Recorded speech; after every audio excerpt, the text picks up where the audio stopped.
السلام علیکم ناظرین، اس چینل کو بنانے کا مقصد علامہ محمد اقبال رحمۃ اللہ علیہ کے پیغام کو آسان کر کے تشریح کے ساتھ امت تک پہنچانا ہے۔ اس نیک مقصد کا حصہ بنیں اور اس چینل کو سبسکرائب کریں اور اپنے دوست احباب کے ساتھ شیئر کر کے اقبال رحمۃ اللہ علیہ کے پیغام کو عام کریں۔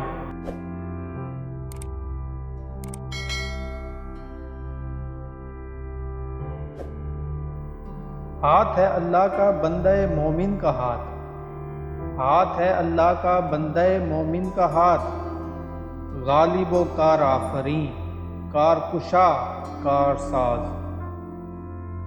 بندہ مومن کا ہاتھ اللہ تعالیٰ کا ہاتھ ہوتا ہے۔ وہ جو کچھ کرتا ہے اللہ ہی کے لیے کرتا ہے، اس لیے اللہ مومن کے ہاتھ کو سب پر غالب کر دیتا ہے اور وہ سب کو اچھے کام کرنے کا راستہ دکھاتا ہے۔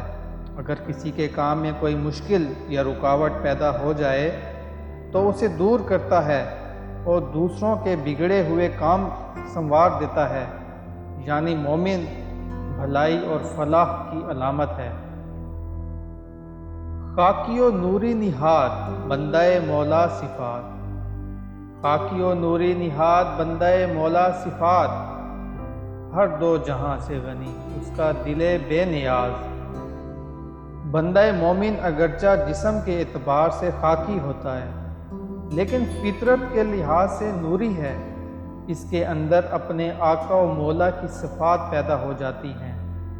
اس کا دل کائنات کی ہر شے سے بے نیاز ہو جاتا ہے اور وہ صرف ذات باری تعالیٰ کی خوشنودی کے سوا کسی شے کا طالبگار نہیں ہوتا۔ اس کی امیدیں قلیل، اس کے مقاصد جلیل، اس کے امیدیں قلیل، اس کے مقاصد جلیل، اس کی ادا دل فریب، اس کی نگاہ دل نواز۔ اس کی امیدیں بالکل تھوڑی سی ہوتی ہیں لیکن اس کے مقاصد نہایت اعلیٰ اور عرفہ ہوتے ہیں۔ وہ دنیا میں جو کچھ بھی کرتا ہے صرف اور صرف اپنے رب کے لیے۔ اس کی گفتگو اور عمل دلوں پر اثر کرنے والے ہوتے ہیں۔ ہر ایک پر پیار کی نظر ڈالتا ہے اور دل نوازی کرتا ہے۔ نرم دمے گفتگو گرم دمے جستجو، نرم دمے گفتگو گرم دمے جستجو، رزم ہو یا بزم ہو پاک دلو پاک باز۔ وہ نرمی سے بات کرتا ہے لیکن حق کی تلاش میں بے انتہا سرگرم ہوتا ہے۔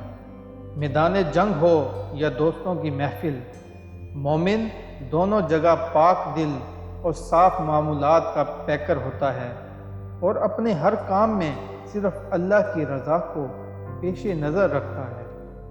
نقطۂ پرکار حق مرد خدا کا یقین، نقطۂ پرکار حق مرد خدا کا یقین، اور یہ عالم تمام وہم و طلسم و مجاز۔ دنیا میں مومن کا ایمان اور یقین کا مرکز وہی ہے جس پر اللہ کی پرکار گھومتی ہے۔ باقی جو کچھ بھی ہے وہ صرف اور صرف دھوکہ ہے۔ دنیا کی حقیقت وہی ہے، مراد یہ کہ مومن کی ایمان اور یقین کے سوا کسی شے کو پائیداری نہیں۔ عقل کی منزل ہے وہ، عشق کا حاصل ہے وہ، عقل کی منزل ہے وہ، عشق کا حاصل ہے وہ، حلقہ آفاق میں گرمی محفل ہے وہ۔ مرد مومن ہی عقل کا سرچشمہ ہے اور عشق کے حاصل کی وجہ ہے۔ اس کائنات میں جو رونق دکھائی دے رہی ہے وہ اسی مرد مومن کی بدولت ہے اور اس کے دم سے ہے۔